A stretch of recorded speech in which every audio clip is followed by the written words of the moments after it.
10 ఏళ్లలో కేసీఆర్ చేసిన అభివృద్ధి ఏమీ లేదని ఆయన కుటుంబమే అభివృద్ధి చెందిందని విమర్శించారు కాంగ్రెస్ నేత కడియం శ్రీహరి. కేసీఆర్ కుటుంబం భూకబ్జాలకు పాల్పడిందని ఆరోపించారు. లిక్కర్ స్కామ్ చేసి కేసీఆర్ కూతురు జైలుకెళ్లారని అన్నారు కడియం.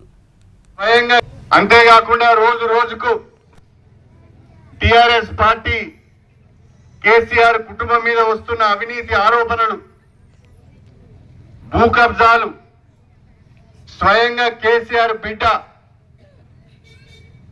మహిళ కవిత లిక్కర్ స్కామ్ లో ఇరుక్కొని తిహార్ జైల్లో ఉండడంతో ఇంకా ఈ అవినీతికి నిలయమైన కేసీఆర్ కుటుంబంలో నడవలేను అని భావించి రేవంత్ రెడ్డి గారి నాయకత్వంలో, సోనియా గాంధీ గారి నాయకత్వంలో రాష్ట్రంలో కాంగ్రెస్ పార్టీని పటిష్టం చేయాలి, గ్రామాలను అభివృద్ధి చేయాలని చెప్పి నేను కాంగ్రెస్ పార్టీలో చేరాను అని చెప్పి ఈ సందర్భంగా తెలియజేస్తున్నాను.